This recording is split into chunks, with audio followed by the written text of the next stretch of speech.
Okay, to cap our episode this week, we have a guest who is who debuted as a columnist very recently, last week, and debuted with a very, very important topic about the city of Manila. And this is the DMCI tower that threatens to cast a shadow on the monument of Jose Rizal.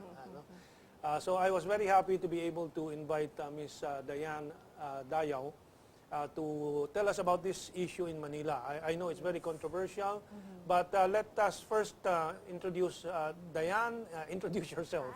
Hi. Hi, guys. I'm glad to be here. Thanks for inviting me, Kamentong. I'm Dayao, and I started my column sa Tribune just last week, and happy to join Musings is the name, yeah, no? It's called Musings.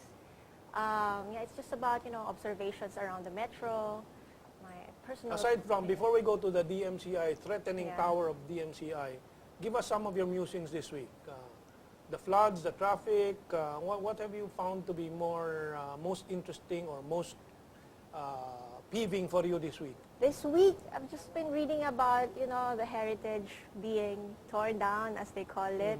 So I've been reading about it, because there's a lot of history or heritage advocates who are against yung mga demolition daw ng mga buildings of historical significance. So I've been reading about it, and it's just all part of development. So the good thing about it is it brought back our attention to all these buildings before we just ignored. Well, I did scan that issue, the heritage building, and they say there is a law that declares all buildings 50 years and older to be part of the national heritage. But there are so many of such buildings. Diba, we have to be more selective on which ones really are part of the heritage and what others that can be dispensed with siguro. Because right now it's automatic. Kasi yung mga nagbebentahan ng properties and so on, paano naman yung makabili kung hindi malinaw yung issue na yun? Correct. Which brings us to the DMCI tower. How many floors did they plan to build? The plan, as I heard last, was 40. 40? 40, Okay. 40 stories. Yes. So the last I heard, they're on the 20th floor nata. Okay. Maybe higher now kasi that was a few weeks ago pa. So anong position ng City of Manila? They say it's illegal because there is a law there? I think it's that issue of legality has been resolved. It's resolved, no? Kasi first off, they're saying it's illegal kasi it's higher than, or rather wider than yung what is allowed in the law, which is an ordinance in Manila done a few years ago. Pero there's also, as I found out, there's also something in the ordinance, in that law, that allows for parang consideration in the form of variance. They call it variance, not even exemption. So let's go back to the history of the permit. It was first given permit during the time of the former Mayor Lim. So talagang nagsimula yan kay Mayor Lim sa panahon niya. How many years ago now? Do you recall? 4 years ago? 2012. 2012. 2012, okay. 2012. So 2 years ago? 2 years ago. So, during that time, that was when medyo parang illegal nga raw. Kasi, si Mayor Lim yata, before he had this parang rule na sky's the limit. Okay. So, parang he's open to any development. Basta, okay with him. Tapos, he thinks it will contribute to the growth of the city. Kaya lang we had this ordinance na nagsaset ng limits dun sa laki.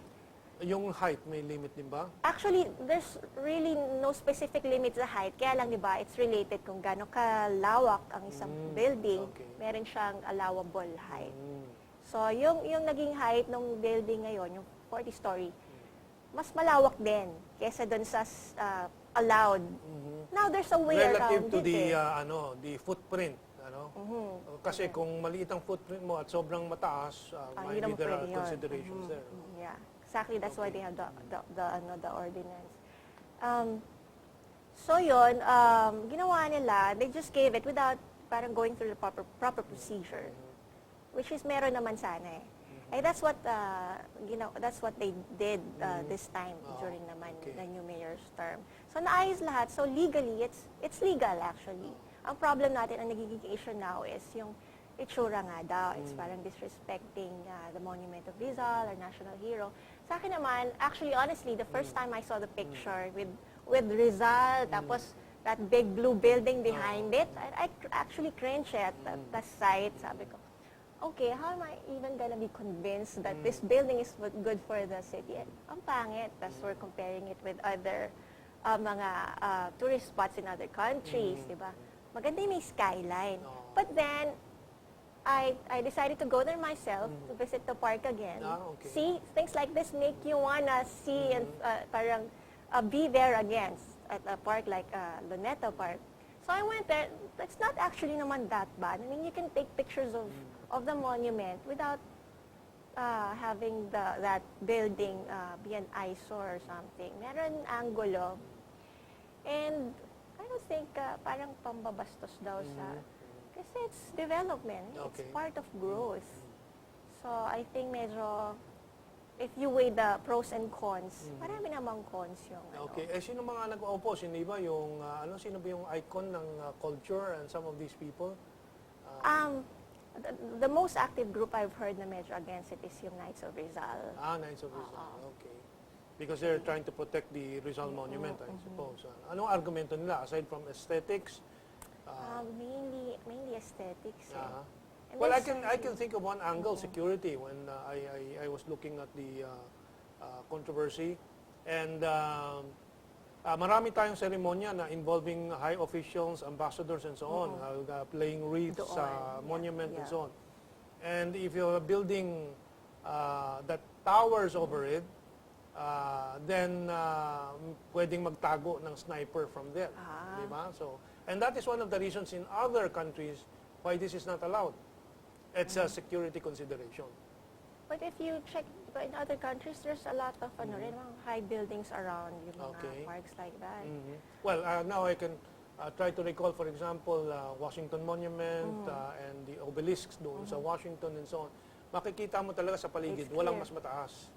But if you if you go back to the roots of yung original plan of the Rizal Park, and ano lang to kasi nga, when this issue came out, it sparked conversation. So me and my friends were talking about it. So naalala namin yung history of Luneta Park. It was planned actually during, di ba, the American time, 19-something.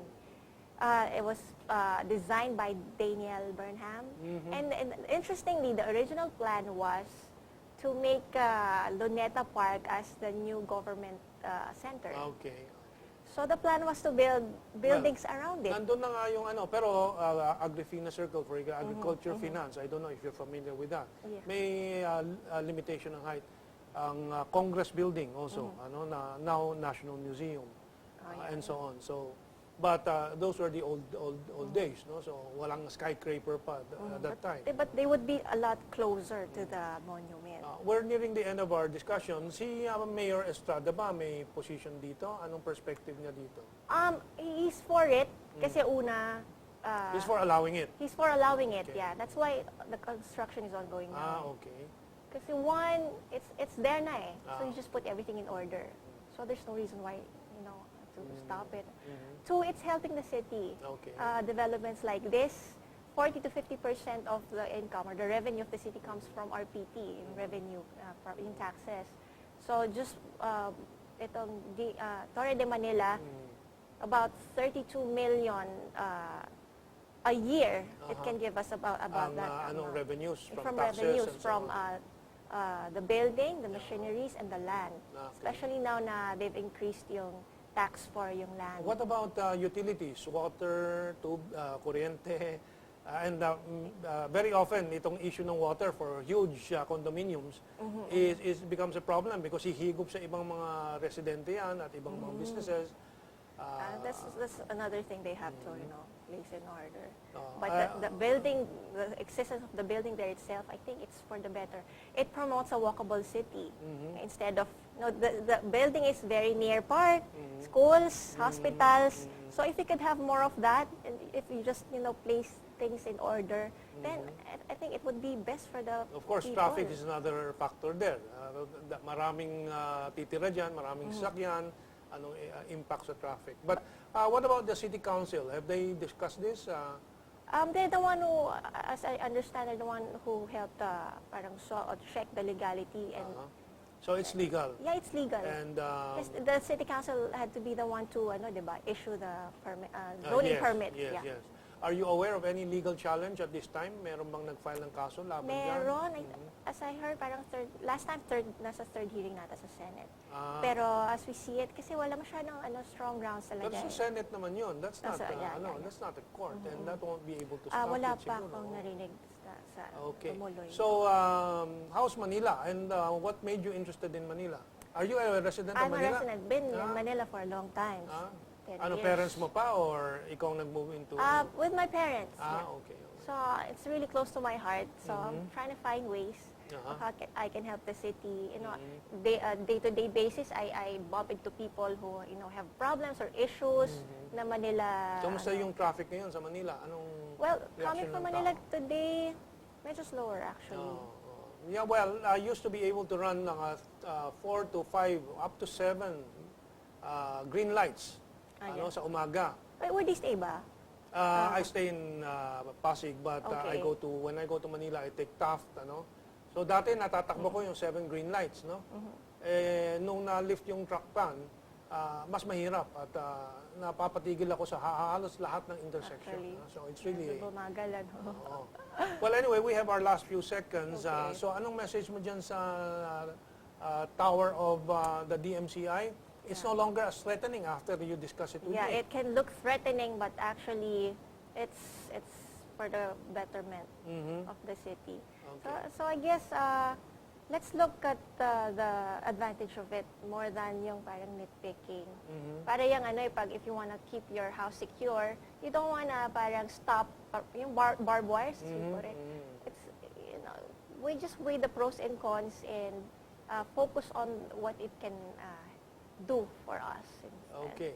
So what else would you like to share with our audience? Maybe in the future, as we read your musings, we can pick up some topics there and discuss it with the public. And feel free to, suggest topics because my column is open for Nilalagyan mo ba comments. ng email address dun sa No ilalim? but I can maybe announce it now. Sige. Diana_Dayao@yahoo.com. You can send your comments there. Also, you can go to the website. You Ng can leave Tribune. comments with Tribune. Ng Tribune, Daily okay. Tribune. Okay.